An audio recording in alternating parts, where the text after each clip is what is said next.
예수님께서 이방인의 땅으로 가셔서 복음을 전하셨습니다. 그리고 그곳에서 군대 귀신 들린 자를 치유해 주시죠. 그리고 다시 갈릴리 땅 가버나움으로 다시 건너오셨습니다. 예수님께서 다시 건너오시니까 많은 사람들이 예수님을 기다리고 있었습니다. 그리고 그 사람들은 예수님이 건너오는 걸 보면서 환영했습니다. 이유는 뭐냐 하면 그들도 고침받고 싶었기 때문이지요. 그들 가운데서도 아픈 사람이 있고 병든 자들이 있었습니다. 그래서 예수님께서 다시 가버나움 쪽으로 오기 때문에 그 예수님의 자기를 고쳐주심을 바라며 기다리고 있었고 예수님을 보고 환영했습니다. 그 기다리던 인파 가운데 야이로라는 사람이 있었습니다. 이 야이로는 회당장이었습니다. 회당은 유대인들이 집회를 위해서 모이는 장소입니다. 지금으로 치면 교회라고 말할 수 있겠죠. 그 회당장이 바로 야이로라는 사람입니다. 야이로는 회당장이었기 때문에 그 지역에 있는 사람들 가운데 리더격이 되는 사람입니다. 그래서 그는 사람들로부터 존경받는 그런 사람이었습니다. 그리고 사회적으로 상당히 높은 위치에 있는 그런 사람이죠. 이 회당장 야이로가 예수님을 기다리고 있었습니다. 이유는 뭔가 하면 그에게 12살 된 딸이 한 명 있는데 그 딸이 죽어가고 있기 때문입니다. 그래서 그 딸을 살리기 위해서 예수님, 내 딸을 좀 살려주십시오. 애원하기 위해서 예수님을 기다리고 있었습니다. 예수님께서 이방 땅에서 가버나움으로 오셨습니다. 예수님을 보자마자 이 야이로는 예수님 앞에 엎드렸습니다. 여러분, 사회적 신분이 높고 많은 사람들로부터 존경받는 그런 사람이 어떤 사람 발 앞에 엎드려서 간청을 하는 것은 쉬운 일이 아니겠죠. 체면이 있고 채통이 있으니까 신분이 높고 지위가 높은 사람은 자존심이 있기 때문에 누구 앞에 무릎 꿇고 엎드리고 간청하지 않습니다.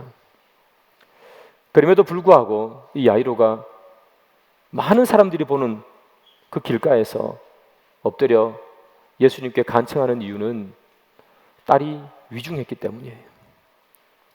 부모의 마음이 이런 것 아니겠습니까? 자기 자신의 체면과 채통 그리고 자기 자신의 자존심 같은 것을 딸이 죽어가고 있는데 어떻게 세우겠습니까? 딸을 살릴 수만 있다면, 자녀가 잘 될 수만 있다면 내 체면 따위는 다 던져버리는 것이 부모의 심정 아니겠어요?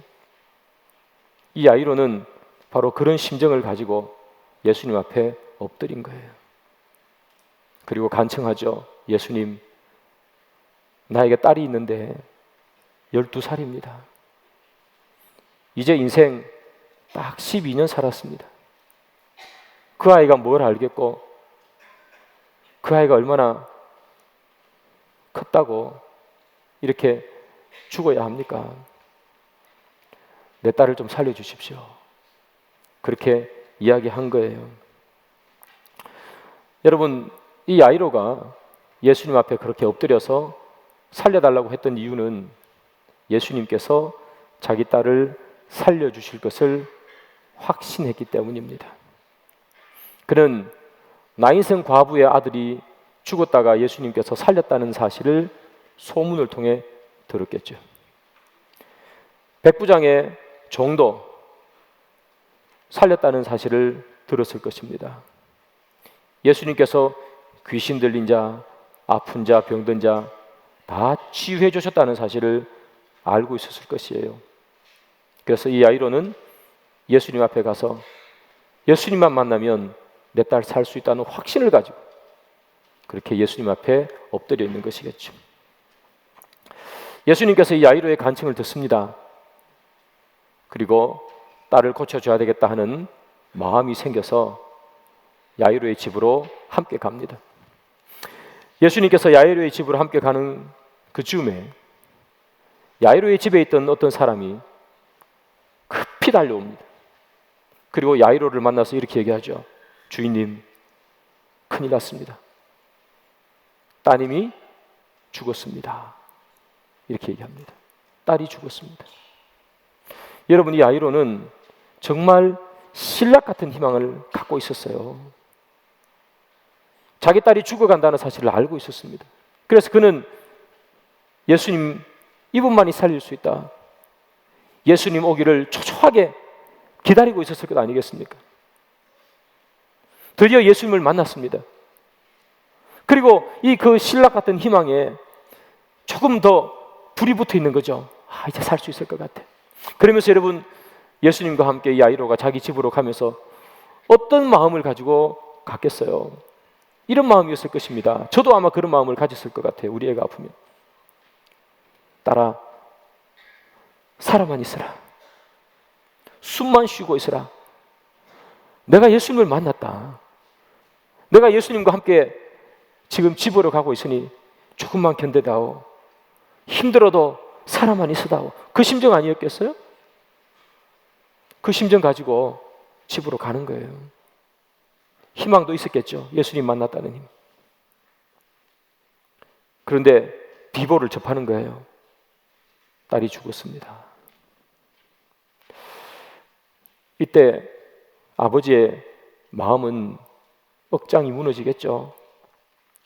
아마 그 자리에 털썩 주저앉아 울고 있지 않았겠습니까? 어떤 정신으로 길을 가고 있었겠어요. 딸이 죽었다는 소식을 듣고 괴로워하는 이 야이로를 향해서 예수님께서 이렇게 말씀하세요. 누가복음 8장 50절이죠. 예수께서 들으시고 이르시되 두려워하지 말고 믿기만 하라. 그리하면 딸이 구원을 얻으리라 하시고, 예수님께서 하신 말씀이에요. 예수님께서 이렇게 말씀하시죠. 두려워하지 말라. 여러분, 이 말을 자세히 살펴보면 조금 이상하지 않습니까? 저만 이상합니까?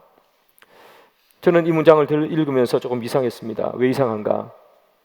왜 예수님께서 딸이 죽었는데 그 아버지에게 두려워하지 말라고 했을까? 보통 같으면 슬퍼하지 마세요, 이렇게 말해야 될 것 같은데, 힘내세요, 이렇게 말할 것 같은데 두려워하지 말라 그래요.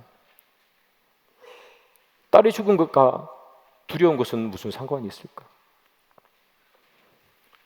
예수님께서는 왜 두려워하지 말라고 말씀하시는가? 여러분, 믿음의 반대말이 무슨 말인 것 같으세요? 믿음의 반대말. 우리는 믿음의 반대말을 이렇게 생각합니다. 안 믿는 거, 불신이라고 생각하죠? 맞습니다, 여러분. 믿음의 반대말은 믿지 않는 것, 불신입니다. 그러나 믿음의 또 다른 반대말이 있습니다.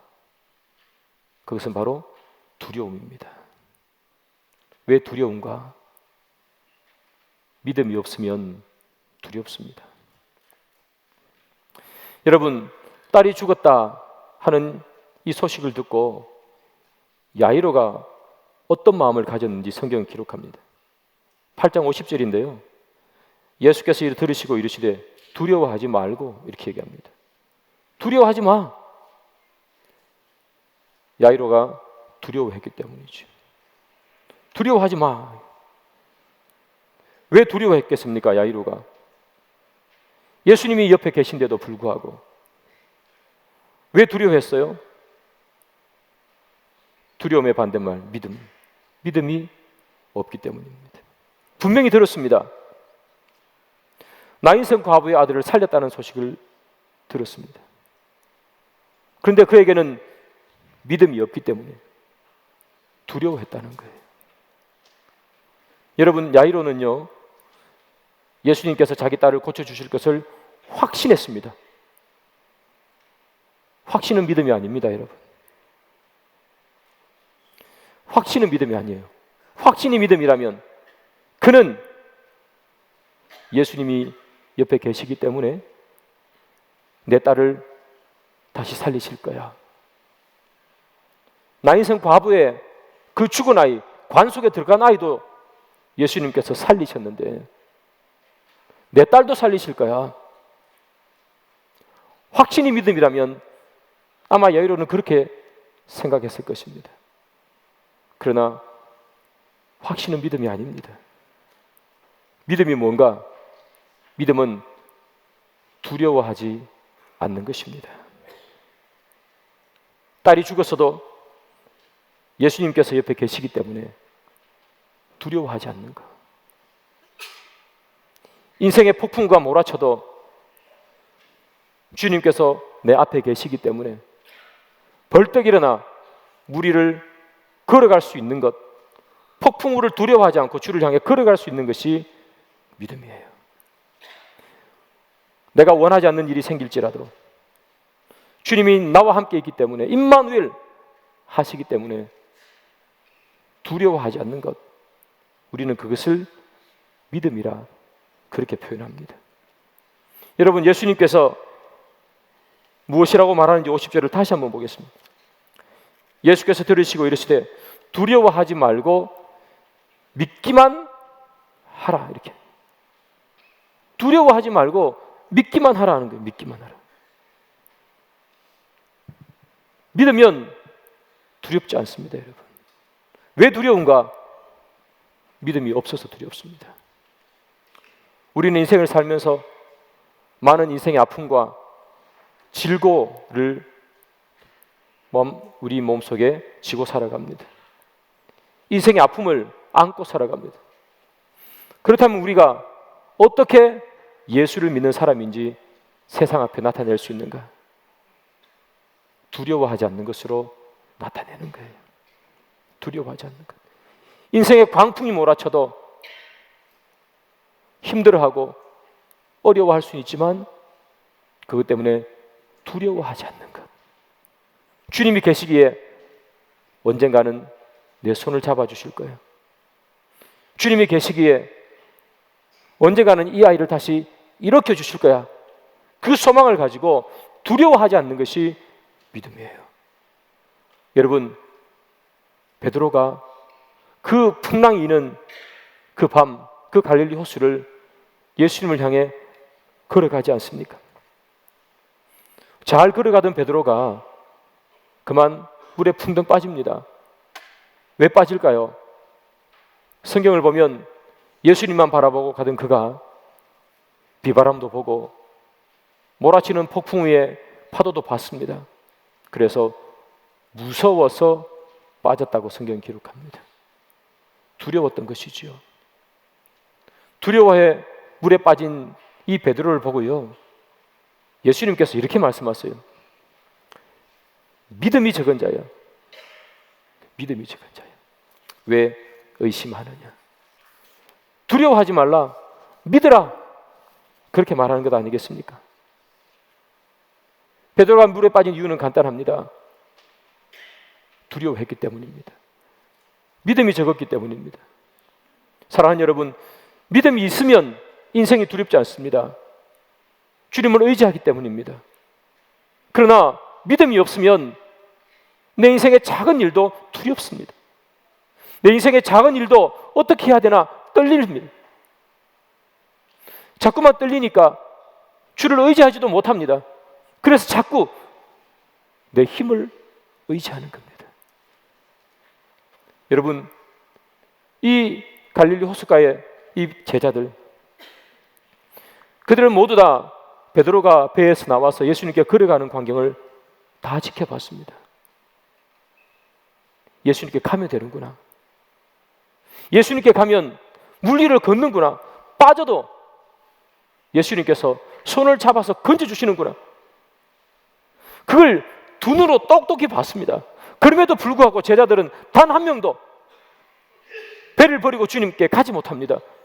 그 뱃속에 앉아서 몰려들어오는 물 퍼내고 있고 노젓고 있었겠죠. 왜 배 밖으로 못 나갑니까? 왜 그걸 꼭 잡고 있습니까? 두려워서 그렇습니다.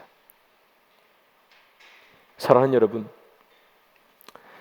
우리 가운데 인생의 어려움과 질고가 찾아올 때는 힘들어할 수도 있습니다. 눈물 흘릴 수도 있습니다.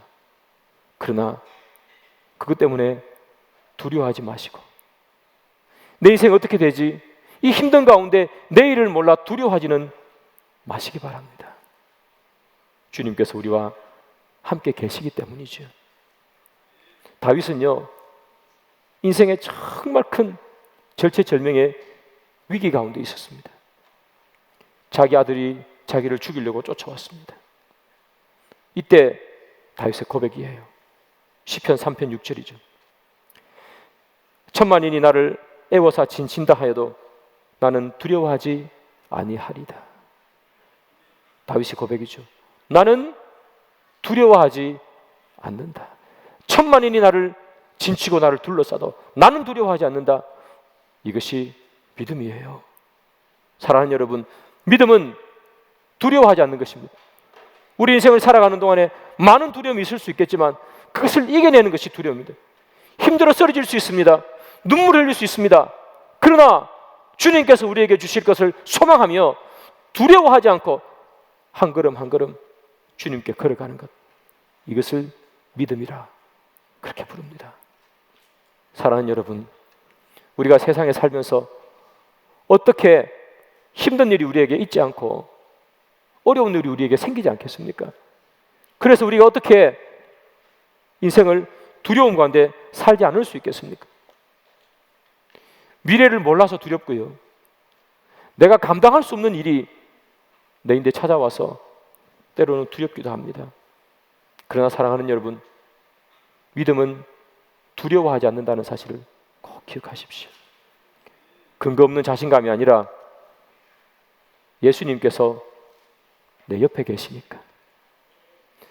야이로 보십시오. 예수님이 바로 옆에 있잖아요.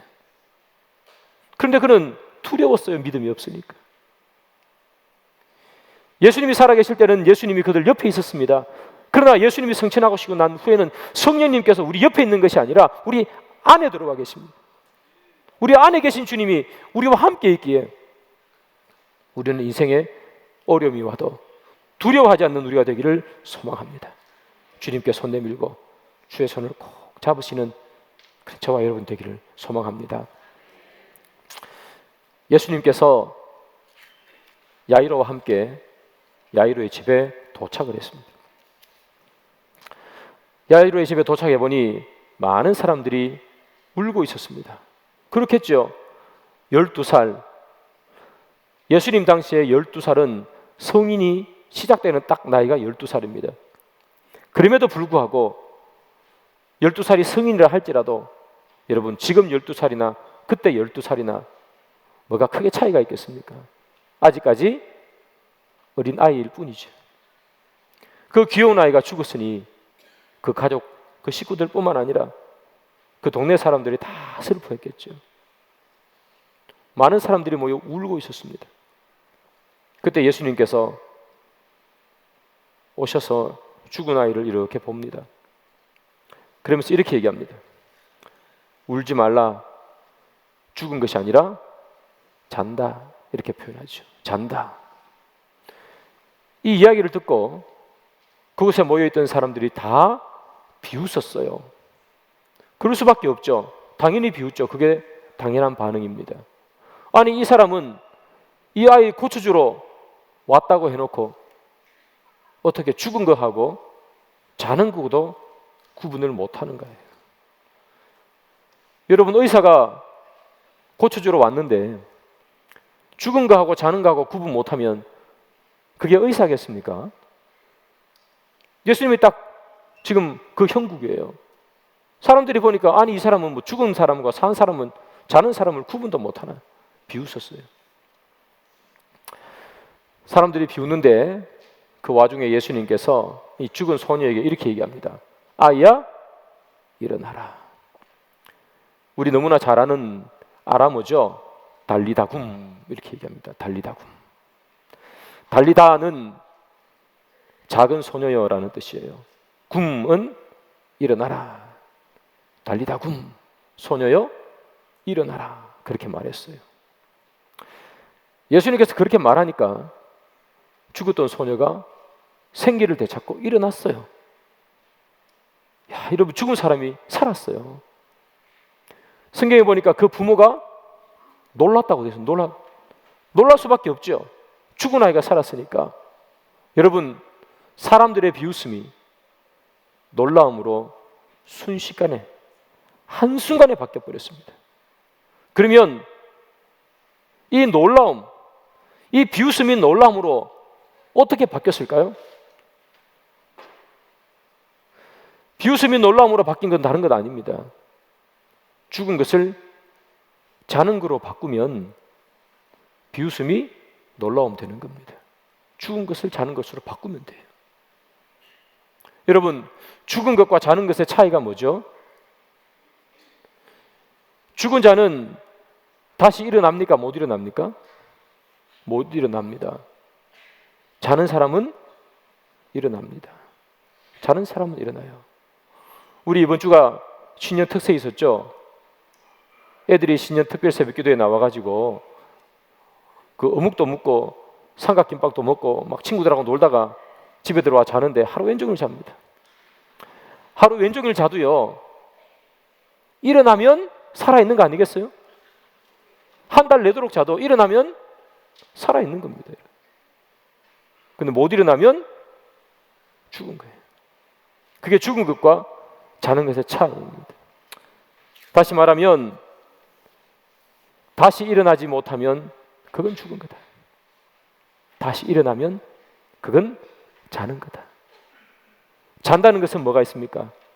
소망이 있죠. 다시 일어설 수 있으니까. 사랑하는 여러분, 우리 인생에 아무리 힘들어도요, 주님께서 우리와 함께 있다는 그 마음으로 두려워하지 않고 다시 일어설 수 있어 하면 그것은 죽은 것이 아니라 자고 있는 것이고 소망이 있는 거예요. 그런데 나는 못할 것 같아. 포기하고 놔버리면 살아있어도 죽은 거예요. 살아있어도 죽은 인생이 있고 죽어도 사는 인생이 있습니다. 살아있어도 죽은 인생은 포기해버리는 거예요. 그건 살아있어도 죽은 인생입니다. 그러나 아무리 힘들어도, 아무리 어려워도, 내가 해결하지 못할 것 같아도, 그럼에도 불구하고 포기하지 않고 두려워하지 아니하고 주를 의지하면 그것은 소망이 있는 자는 인생입니다. 사랑하는 여러분, 우리 인생의 수많은 어려움과 아픔과 질고를 우리가 다 당해도 다시 이 소녀를 일으키신 주님을 기억하면서, 주님, 나는 포기하지 않겠습니다. 주님, 내 하는 일이 너무나 힘들지만 그럼에도 불구하고 주님, 내가 소망을 가지겠습니다. 지금 이 시간이 죽어있는 인생 같고 아무것도 되지 않는 인생 같지만, 그러나 소망을 품고 잠시 자고 있는 시간일 뿐입니다. 주님, 다시 일으켜 주시고 다시 깨워 주시고 다시 불러주옵소서. 우리가 인생에 주님 앞에 부르짖는 저와 여러분들 되기를 소망합니다. 그래서 죽은 이 소녀를 다시 살린 이 예수님의 능력을 바라보면서 인생의 풍파를 지고 가는 우리가 그 풍파 가운데서 넘어지지 않고 그 폭풍 가운데 쓰러지지 아니하고 삼켜지지 아니하고 주님께서 우리의 손을 잡아주실 것을 기대하며 두려워하지 아니하고 주를 바라보는 그런 저와 여러분들이 되기를 소망합니다.